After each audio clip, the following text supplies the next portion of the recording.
Welcome to Revenge with Aria. I saved every penny for 4 years to buy my first home.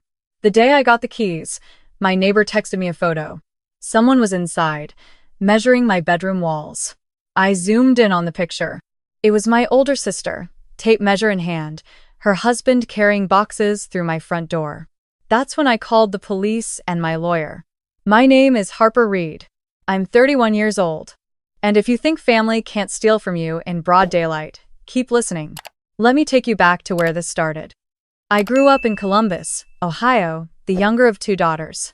My sister Vanessa was 5 years older and, according to my parents, 5 years better at everything.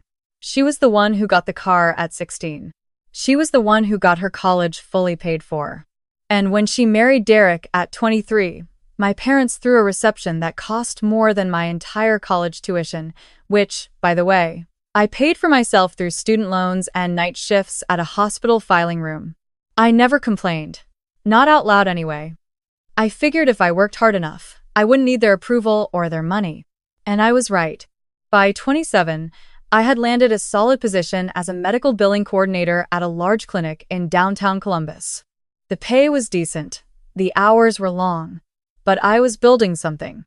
Every month, I set aside a portion of my paycheck into a separate savings account that nobody knew about.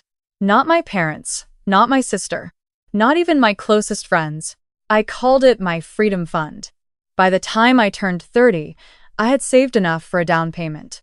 I started looking quietly, working with a real estate agent I found online, someone with no connection to anyone in my life. I wanted this to be mine and mine alone.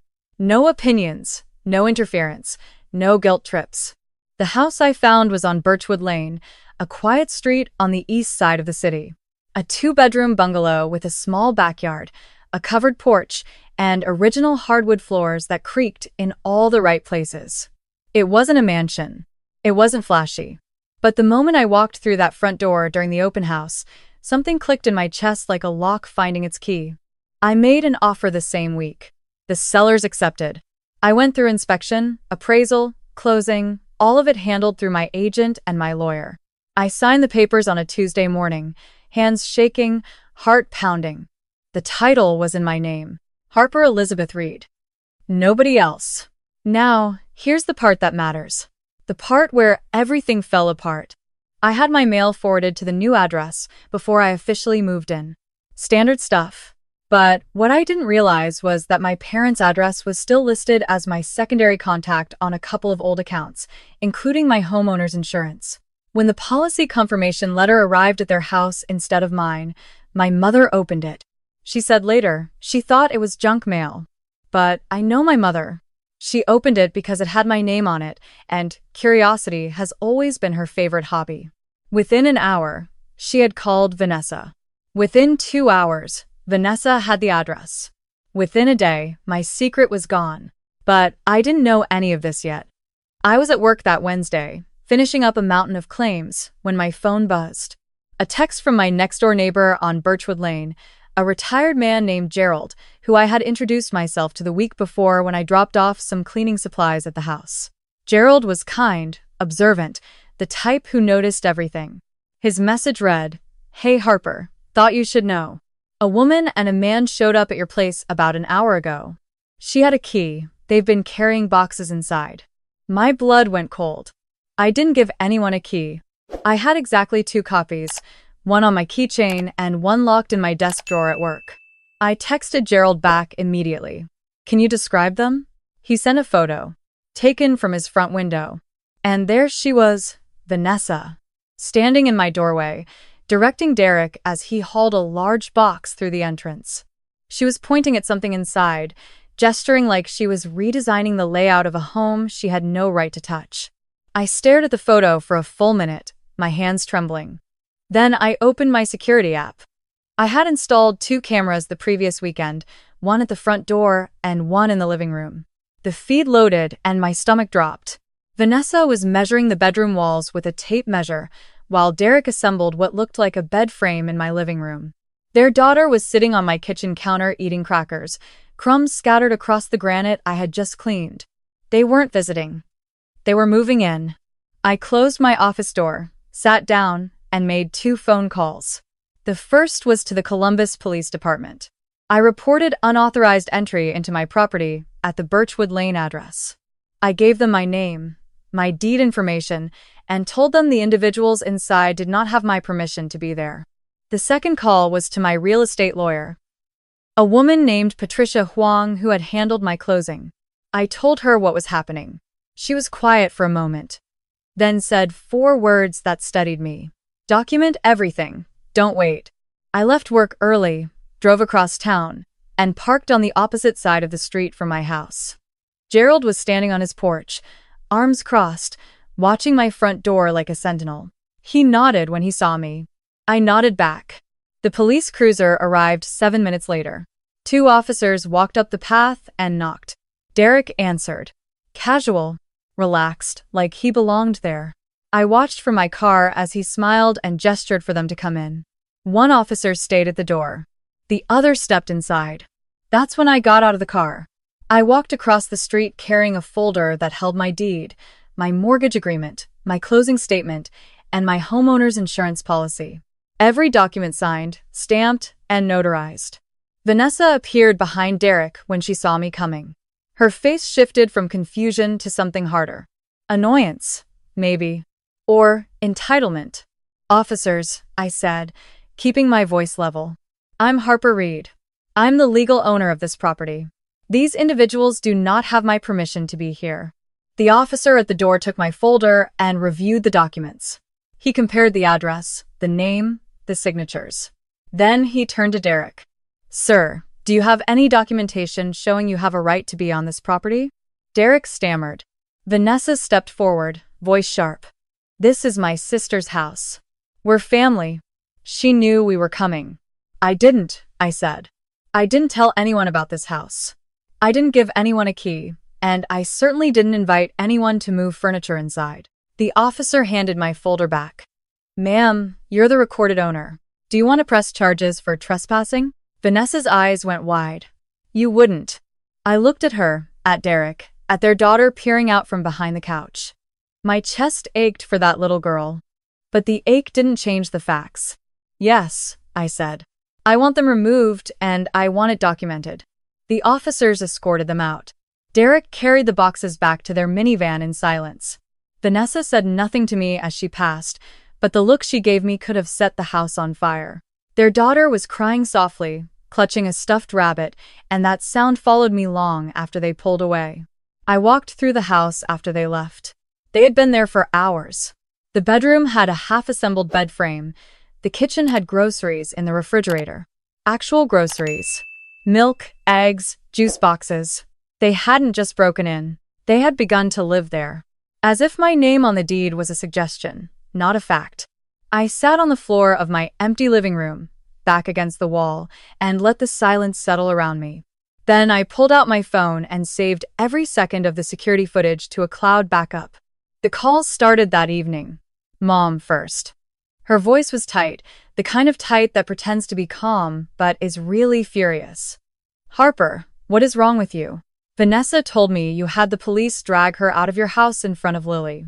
That child is traumatized. Vanessa broke into my home, I said. Broken? She's your sister. She was trying to surprise you. She wanted to help you settle in. She was assembling furniture and stocking my refrigerator, Mom. She was moving in. Without asking me. Without telling me. Mom went quiet. Then, well, you have all that space. Vanessa and Derek are crammed into that tiny apartment. It would be the decent thing to share. There it was. The word that had haunted me my whole life. Decent. Which in my family's vocabulary meant, give Vanessa what she wants and be quiet about it. The decent thing, I said slowly, would have been to ask. She hung up. Dad called 20 minutes later. His approach was softer, but the message was the same. Family helps family. Your sister needs space. You're single. You don't need a whole house. Think about your niece. I let him finish. Then I said, Dad, how did Vanessa get a key to my house? Silence. Dad? He cleared his throat. Your mother may have given her a copy. And where did Mom get a key? More silence. Then, She asked your real estate agent. Said she was your mother and wanted to have a surprise housewarming set up before you moved in. My stomach turned. My agent. The woman I had specifically chosen to keep this private. My mother had called her, played the loving parent card, and been handed a copy of my key. I later confirmed this with the agent, who was mortified and apologetic. She said my mother had been so convincing, so warm, so detailed about wanting to surprise me with flowers and a welcome basket. She had no idea. But I did. I knew exactly what this was. It wasn't a surprise. It was an ambush. Over the next 3 days, the pressure campaign escalated. Vanessa's husband posted on social media about how families should stick together and how some people forget where they came from. He didn't name me, but everyone knew. Comments poured in from cousins, aunts, family, friends, all siding with Vanessa, all painting me as the cold, selfish sister who wouldn't share her home with a struggling young family. Nobody mentioned that Vanessa and Derek's financial struggles were largely self-inflicted. Nobody mentioned the luxury car they leased 6 months ago. Nobody mentioned the vacation to Cancun they posted about in January.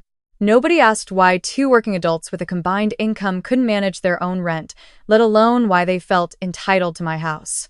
I didn't respond to any of it online. Instead, I built my case.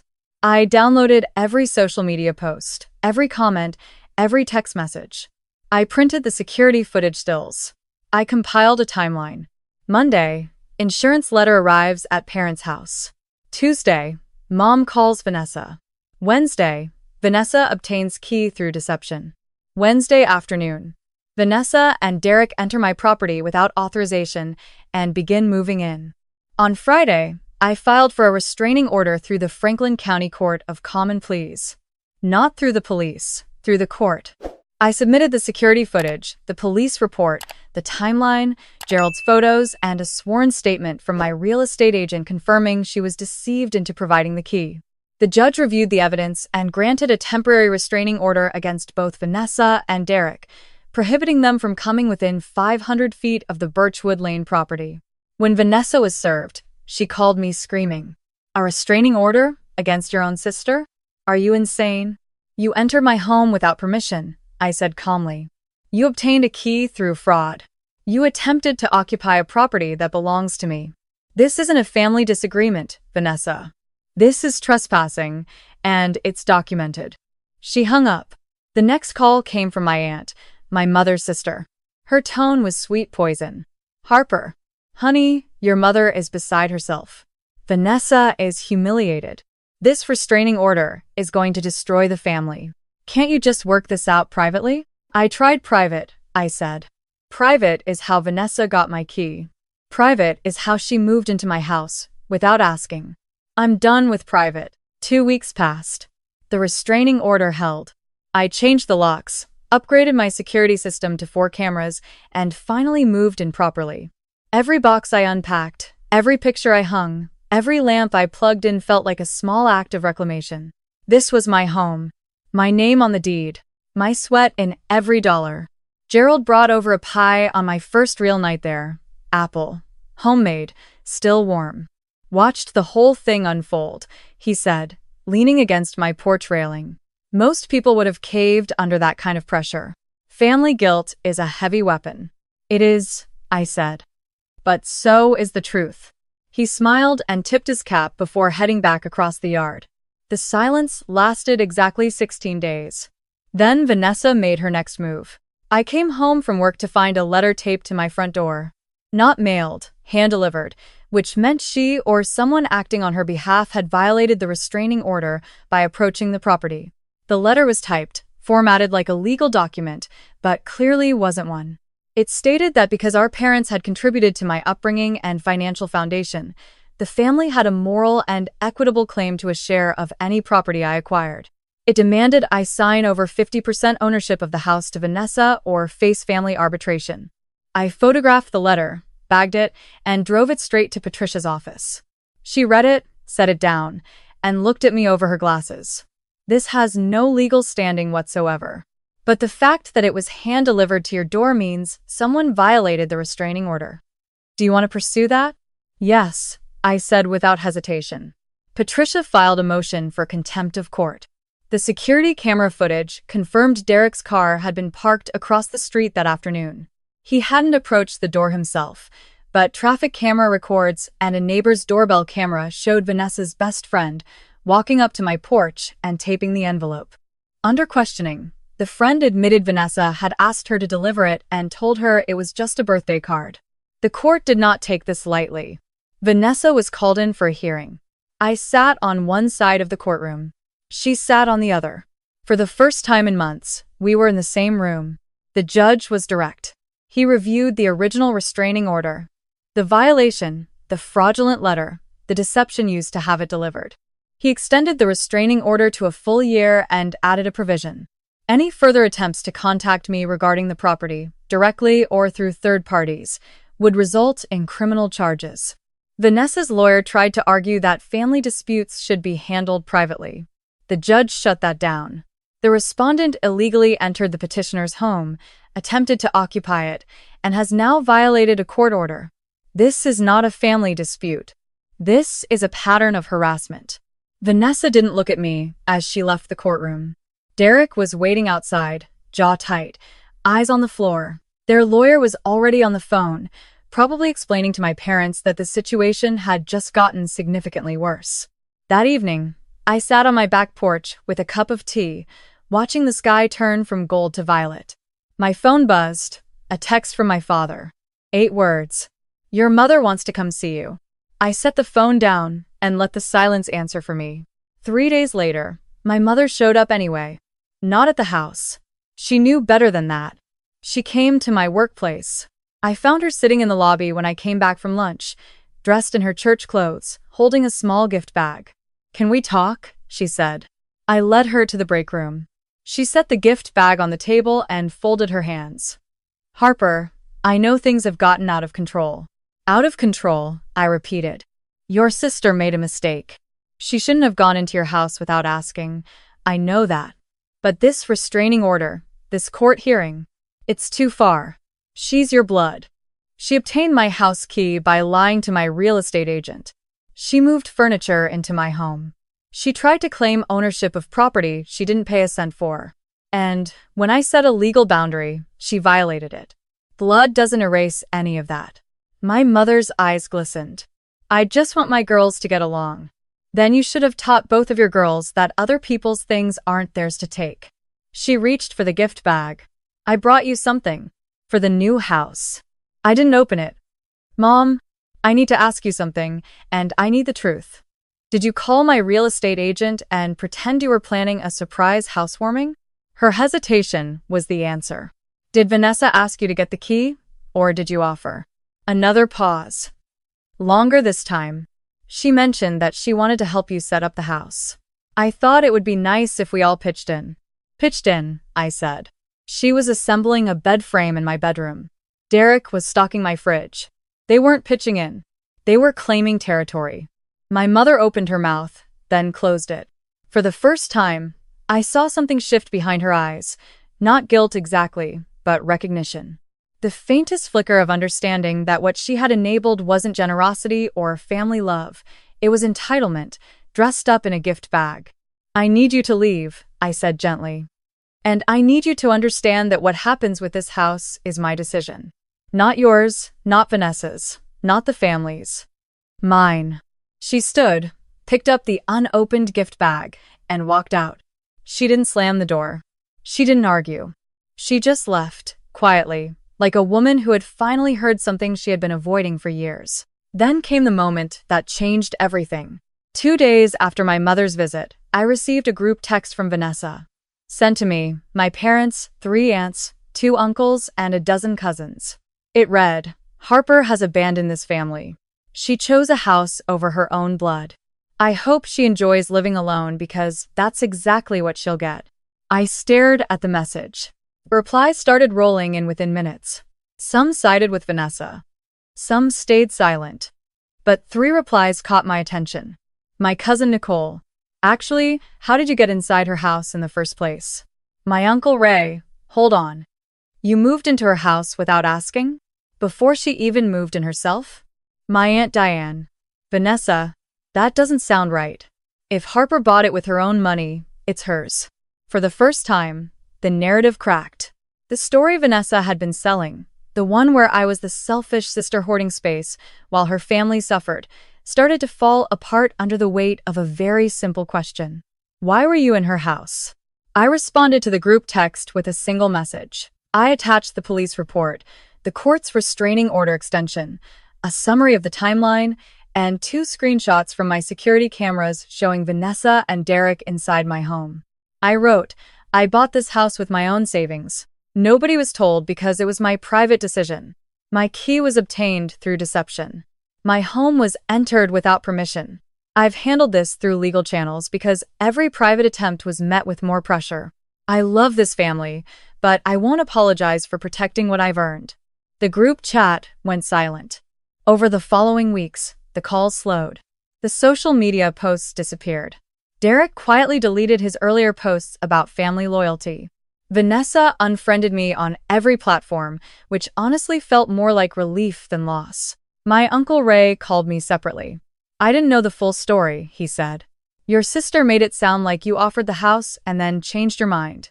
The police report tells a different story. It does, I said. You did the right thing, Harper. Those 5 words meant more than any apology my parents never gave. 6 months later, my house on Birchwood Lane finally felt like home.